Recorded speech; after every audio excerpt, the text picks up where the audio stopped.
यह कोई काल्पनिक कहानी नहीं, बल्कि हकीकत है। इन पवित्र ग्रंथों में लिखी गई बातें हमें आने वाले समय की भयंकर सच्चाई से अवगत कराती हैं। आज हम इन्हीं के बारे में विस्तार से जानेंगे और आपको बताएंगे। हमारा निवेदन है कि इस जानकारी को अंत तक पढ़ें और हमारे साथ बने रहें। कलयुग के अंत की कहानी को जानने से पहले आइए कुछ उन पहलुओं को समझते हैं जो सृष्टि के इस चक्र को समझने में महत्वपूर्ण हैं। सबसे पहले हम उस कहानी को जानेंगे जो इन ग्रंथों में वर्णित है। इसके बाद हम आपको वे सभी मनोरंजक और भयावह दृश्य बताएंगे जो कलयुग के अंत में घटित होंगे। तो हमारे साथ बने रहें, क्योंकि यह यात्रा न केवल ज्ञानवर्धक होगी बल्कि आपको गहराई से सोचने पर भी मजबूर करेगी। हिंदू शास्त्रों में कलयुग की आयु 4,32,000 वर्ष मानी गई है। यह विवरण भागवत पुराण, विष्णु पुराण, लिंग पुराण और बटगरुड़ पुराण में मिलता है। कलयुग की शुरुआत महाभारत युद्ध के बाद द्वापर युग के अंत में मानी जाती है। वर्तमान में लगभग 5,000 वर्ष बीत चुके हैं और अभी भी लगभग 4,27,000 वर्ष शेष हैं। इन ग्रंथों में कलयुग के लक्षण, मानव व्यवहार और इसके अंत के संकेतों का वर्णन किया गया है, जो हमें इस युग की चुनौतियों के प्रति सचेत करते हैं। महाभारत के युद्ध की समाप्ति के पश्चात जब धर्मराज युधिष्ठिर हस्तिनापुर के सिंहासन पर आसीन हुए, उनके मन में सृष्टि के भविष्य को लेकर अनेक प्रश्न और चिंताएं उत्पन्न हुई। द्वापर युग अब समाप्ति की ओर था और कलयुग के आगमन के संकेत स्पष्ट रूप से दिखाई देने लगे थे। युधिष्ठिर को यह भय सता रहा था कि आने वाले युग में मानव जीवन का स्वरूप क्या होगा, धर्म की स्थिति क्या रहेगी और सत्य का क्या हश्र होगा। इस चिंता का समाधान पाने के लिए उन्होंने अपने चारों भाइयों भीम, अर्जुन, नकुल और सहदेव के साथ भगवान श्री कृष्ण से परामर्श करने का निश्चय किया। युधिष्ठिर ने अपने भाइयों को बुलाया। अर्जुन, जो हमेशा युद्ध के लिए तत्पर रहते थे, ने चिंतित स्वर में पूछा, हे बड़े भ्राता, आप इतने व्याकुल क्यों हैं? क्या किसी शत्रु ने हस्तिनापुर पर आक्रमण करने का दुस्साहस किया है?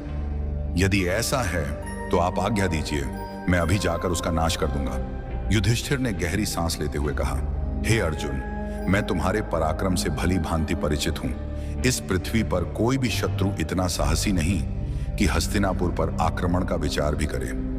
मेरी चिंता किसी बाहरी शत्रु से नहीं बल्कि कलयुग के आगमन से है। मुझे यह भय सता रहा है कि आने वाले समय में मानव समाज किस दिशा में जाएगा, धर्म और सत्य की क्या स्थिति होगी।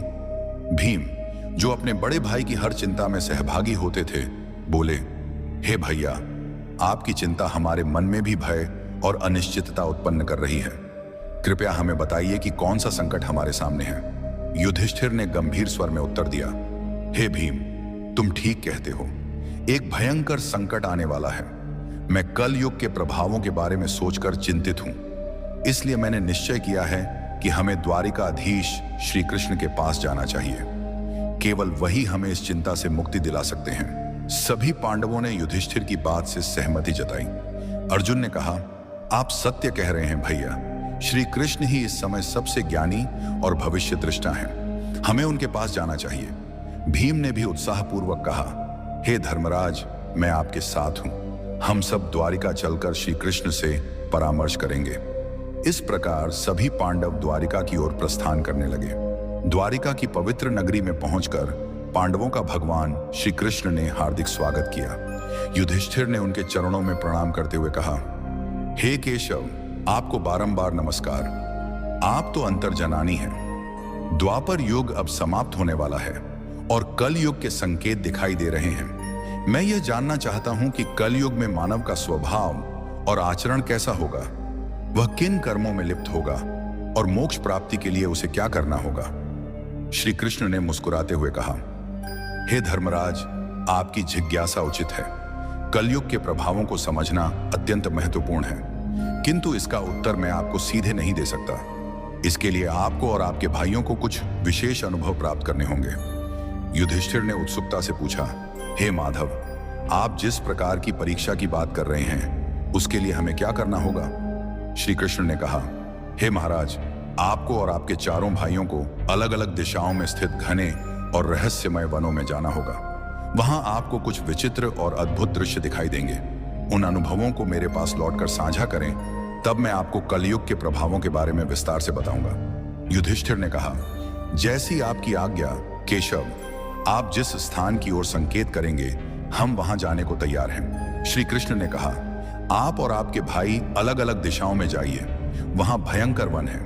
उनमें कोई असामान्य घटना दिखे तो उसे मेरे पास लौटकर बताइए, मैं आपको कलयुग का रहस्य समझाऊंगा। पांडवों के वन में अनुभव श्री कृष्ण की आज्ञा का पालन करते हुए पांडव अपने रथों से उतरे और पैदल ही वन की ओर चल पड़े। वन का वातावरण शांत किंतु रहस्यमय था। पांडव अलग अलग दिशाओं में गए ताकि अधिक से अधिक अनुभव प्राप्त कर सकें। युधिष्ठिर का अनुभव। युधिष्ठिर को एक घने वन में एक विचित्र दृश्य दिखा। उन्होंने एक विशालकाय हाथी देखा जिसके 2 सूंड थे।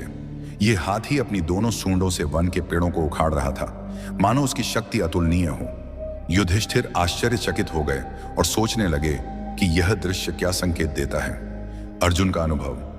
अर्जुन एक शांत और सुंदर वन में पहुंचे जहां पक्षियों की मधुर चहचहाहट गूंज रही थी। वहां उन्होंने एक विशाल पक्षी देखा जिसके पंखों पर वेदों की रचाएं लिखी थीं, किंतु यह पक्षी मृत जीवों का मांस खा रहा था। अर्जुन ने सोचा, यह कैसा विरोधाभास है, एक ओर वेदों का ज्ञान, दूसरी ओर मांसाहार।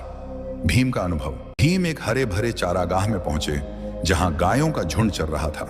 वहां उन्होंने देखा कि एक गाय ने बछड़े को जन्म दिया और उसे इतनी जोर से चाटने लगी कि बछड़ा लहूलुहान हो गया। भीम ने सोचा, यह कैसी ममता है जो अपने ही बच्चे को घायल कर रही है। सहदेव का अनुभव। सहदेव एक शांत जलाशय के पास पहुंचे जहां 7 कुएं थे। 6 कुओं में पानी भरा था, किंतु सबसे गहरा बीच वाला कुआं पूरी तरह सूखा था। सहदेव ने इस दृश्य को देखकर सोचा कि यह क्या संकेत देता है। नकुल का अनुभव। नकुल एक पर्वतीय क्षेत्र में पहुंचे जहां ऊंचे ऊंचे पर्वतों पर हरे भरे वृक्ष थे। उन्होंने देखा कि एक विशाल शिला पहाड़ से लुढ़क रही थी जो अपने रास्ते में बड़े बड़े वृक्षों को उखाड़ रही थी, किंतु एक छोटे से पौधे के पास पहुंचते ही वह शिला रुक गई। नकुल इस दृश्य से स्तब्ध रह गए। श्री कृष्ण द्वारा अनुभवों का अर्थ शाम होते ही पांडव वन से लौटे और श्री कृष्ण के पास अपने अनुभव साझा करने पहुंचे। युधिष्ठिर का अनुभव। युधिष्ठिर ने कहा, हे प्रभु, मैंने 1-2 सूंडों वाला हाथी देखा। श्री कृष्ण ने मुस्कुराते हुए कहा, हे धर्मराज, यह दृश्य दर्शाता है कि कलयुग में शासक दोनों ओर से शोषण करेंगे। वे प्रजा से सेवा और भक्ति मांगेंगे, किंतु अपने स्वार्थ के लिए उनका दोहन करेंगे। दिखावे में वे धर्मी होंगे, किंतु अंदर से स्वार्थी। अर्जुन का अनुभव।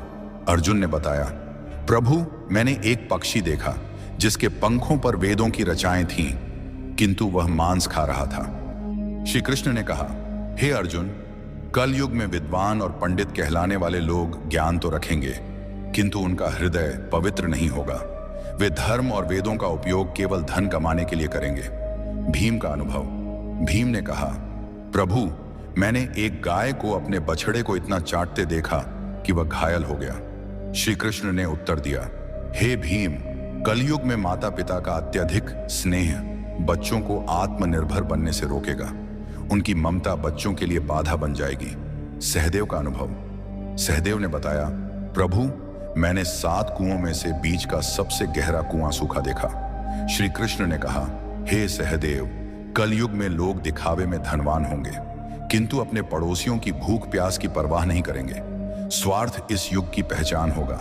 नकुल का अनुभव। नकुल ने कहा, प्रभु, एक विशाल शिला बड़े बड़े वृक्षों को उखाड़ रही थी, किंतु एक छोटा पौधा उसे रोक देता है। श्री कृष्ण ने कहा, हे नकुल, कलयुग में धन और सत्ता मनुष्य के पतन को नहीं रोक पाएंगे, किंतु भगवान का नाम और सच्ची भक्ति जो एक छोटे पौधे के समान है उसे बचा सकती है।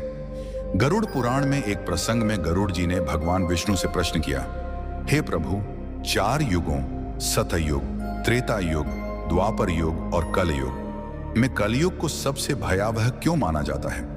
इसके अंत के क्या संकेत होंगे और यह युग कैसे समाप्त होगा?